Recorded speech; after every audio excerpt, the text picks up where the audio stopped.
Bienvenue dans cette nouvelle vidéo où aujourd'hui on va parler du thermal throttling.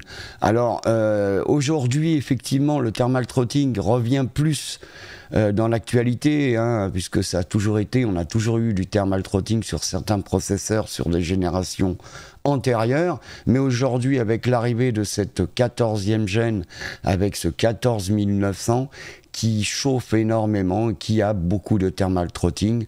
Donc on va revenir sur les explications, pourquoi, le comment, et aussi trouver des logiciels qui nous permettent de voir si on a du thermal throttling, mais aussi, surtout, ce qui nous intéresse le plus, trouver des solutions pour éviter ce thermal throttling, pour avoir de meilleurs résultats, que ça soit en jeu, ou en bench, ou en OC. Voilà, tout de suite après la bande-annonce.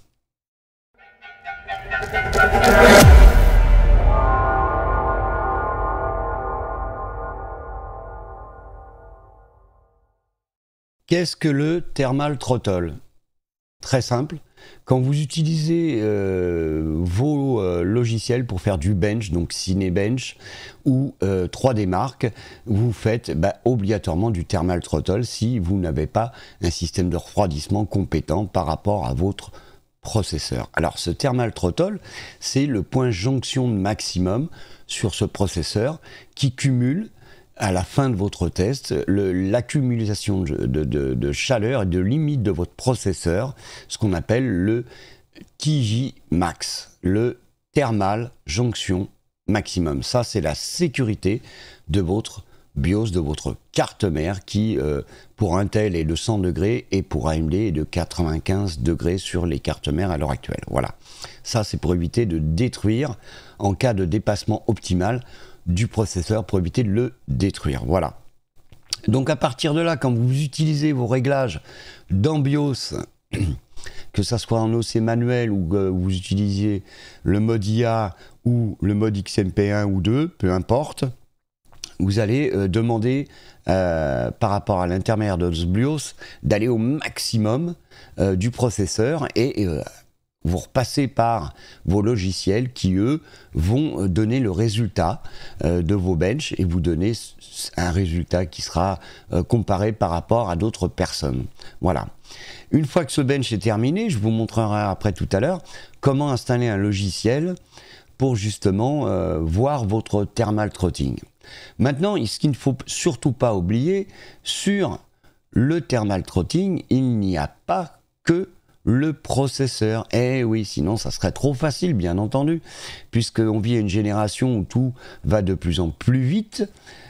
Donc forcément, il y a aussi la carte graphique. Donc c'est pour ça qu'au niveau le choix de vos processeurs et de vos cartes graphiques, il faut qu'ils soient équilibrés par rapport à la fois à votre utilisation, mais aussi par rapport à ce que vous voulez faire au niveau de l'OC, au niveau de vos résultats en jeu, en FPS ou autre.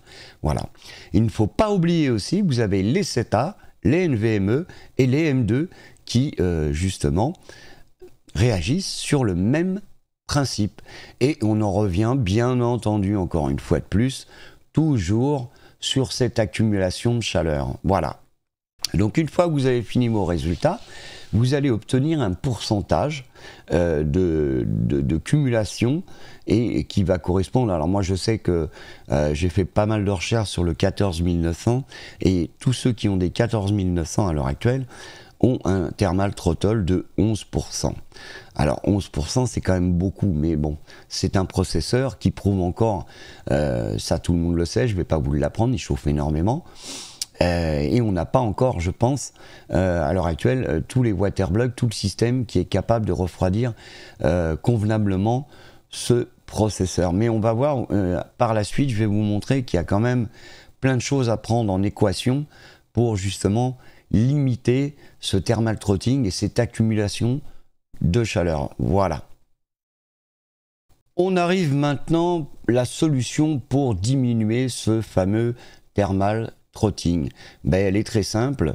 Pour moi, il suffit simplement de descendre le voltage, donc de undervolter votre processeur afin justement de descendre cette température et forcément vous allez avoir un couple beaucoup plus important et donc des résultats qui ne vont pas être en défaveur du thermal trotting, puisque forcément ces résultats vont être impactés par rapport à votre thermal trotting. Plus vous allez avoir de thermal trotting, plus vos bench, plus vos FPS vont descendre et forcément après votre limite sur le refroidissement de votre installation va être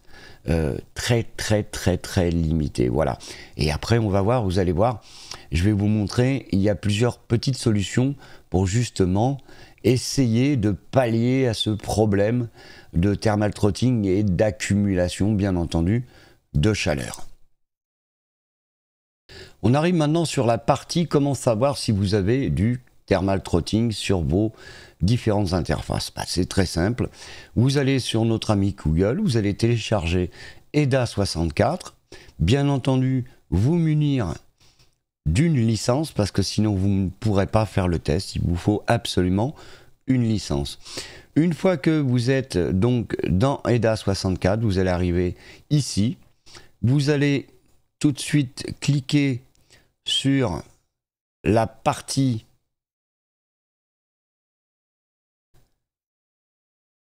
outils. Une fois que vous êtes dans outils, vous allez arriver ici. Alors là, j'avais lancé déjà un test avant, comme vous pouvez le voir. Zéro thermal trotting. Donc vous avez, comme je vous l'ai expliqué précédemment, vous avez la carte mère, le processeur, tous les corps et aussi les disques durs. Donc là, je dispose d'un RAID. Donc vous avez toutes les températures qui correspondent à toutes les interfaces et vous pouvez interroger toutes les interfaces ou alors utiliser uniquement ce qui vous intéresse, le CPU, les corps ou autre, peu importe. Voilà. Voilà les amis, et ici, ça s'indiquera si vous avez en pourcentage votre thermal trotting. Donc là, rien du tout. On va relancer un test. On va voir. Hop, on va relancer ce test. Bien vous montrer. Voilà. Alors, c'est pas la peine d'aller de le faire tourner pendant 1 heure. Ça changera rien au problème. Généralement, moi, je le laisse 5 minutes. Au bout des 5 minutes, vous avez le résultat des courses. Ça va très vite. Parce que là, vous voyez, le processeur est à 100%. Hein, donc, si vous n'avez pas justement quelque chose de performant au niveau du refroidissement, vous allez le voir tout de suite. Vous allez avoir votre pourcentage de thermal trotting. On va arrêter ce test. Maintenant, on va passer sur le 14900 et je vais vous montrer. Vous allez le voir, c'est totalement différent. On arrive maintenant sur le fameux test justement avec EDA64 sur ce 14900. Donc j'avais fait une photo puisque je n'ai pas démarré le système, j'avais fait déjà ce test. Voilà, donc là vous voyez bien que c'est totalement différent. On voit bien que le processeur est à 100% et j'ai 14%, ce qui est énorme quand même, de thermal trotting. Donc forcément, tous ces résultats vont être impactés suite à ces 14%. Sinon, comme je vous l'ai dit, donc vous avez donc toutes les interfaces aussi qui sont disponibles là-haut, et vous avez aussi toutes les températures qui correspondent à toutes ces interfaces. Voilà, aussi c'est très important de regarder les autres interfaces pour voir justement, pour obtenir un juste milieu avec ce thermal trotting et pouvoir gérer différemment vos réglages pour faire descendre ce chiffre. Et on va voir sur la partie suivante toutes les choses éventuelles qu'on va pouvoir mettre en place pour réduire ce chiffre de thermal trotting. On va arriver maintenant sur les différents moyens palliatifs pour justement faire descendre ce fameux pourcentage de thermal trotting, donc les choses les plus importantes pour avoir un meilleur refroidissement, bien entendu, c'est par rapport au type du processeur. Donc, si vous avez un très gros processeur comme moi, un 14900, il faut choisir, bien entendu, la pâte thermique qui correspond. Alors, c'est très important, cette pâte thermique, parce que je l'ai vécu encore il n'y a pas très longtemps sur des Discord, malheureusement, où des gens achetaient des petits pots des petites seringues de pâte thermique et vider les seringues sur leur processeur. Alors je le rappelle, c'est pas une tartine qu'il faut mettre, c'est pas parce qu'il y a une seringue de 3 grammes, 4 grammes, 6 grammes ou peu importe la quantité qu'il faut la vider sur le processeur. Non, c'est juste simplement une liaison entre votre waterblock et votre processeur. C'est pas un refroidissement, c'est une liaison pour lier la partie waterblock et votre processeur pour avoir un maximum de contact pour refroidir au mieux votre processeur. Voilà. Après, bien entendu, il y a le choix du waterblock et là, il faut faire très attention. Donc, regarder ou prendre connaissance sur des Discord par rapport aux gens qui ont déjà eu par rapport au processeur et par rapport au waterblock pour choisir votre waterblock. Ces 3 premiers éléments, c'est essentiel, c'est le principal pour limiter ce thermal throttling. Voilà. Ensuite, bien entendu, on a tout le reste, les radiateurs, la grandeur des radiateurs, l'épaisseur de vos radiateurs, le nombre de vos radiateurs. J'ai oublié aussi la pompe, donc bien entendu avoir une pompe adaptée par rapport à vos nombres de radiateurs et vos épaisseurs de radiateurs. Bien entendu aussi, on va jouer aussi sur la quantité de liquide, donc avoir un maximum de liquide, c'est partir gagnant dès le départ. Donc plus vous aurez de quantité de liquide, plus vous aurez, plus ce sera difficile pour lui de chauffer cette quantité de liquide, puisque on va partir sur une casserole que vous allez faire bouillir en eau froide.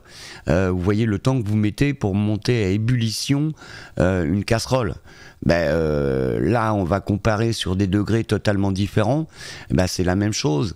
Pour faire chauffer cette quantité de liquide, plus elle sera importante, plus elle va être difficile à chauffer. Et bien entendu, on arrive à la fin avec ces fameux ventilateurs. Choisir les ventilateurs adaptés aux épaisseurs de vos radiateurs, à la quantité aussi et à la grandeur de vos radiateurs, mais aussi à la pression statique pour traverser ces radiateurs, pour refroidir entièrement vos radiateurs. Après, aussi, bien entendu aussi, si vous êtes en push ou en push-pull, c'est très important aussi de respecter toute cette équation pour justement réduire ce thermal throttling, c'est très important, mais aussi pour évacuer toute cette chaleur que vous allez cumuler dans votre boîtier avec bien entendu d'autres ventilateurs autour de votre boîtier pour justement assurer un maximum de convection pour éviter d'augmenter encore une fois de plus votre pourcentage de thermal throttling. Voilà les amis, donc je pense avoir été clair, je pense ne rien avoir oublié. N'hésitez pas à me poser des questions ou laisser des commentaires, c'est avec plaisir que je vous répondrai. Je remercie encore tous mes abonnés, j'ai encore beaucoup plus de vues, donc merci à vous les amis, ça me fait plaisir et je renouvelle encore mes vœux de bonne année à tout le monde. Au plaisir sur une prochaine vidéo.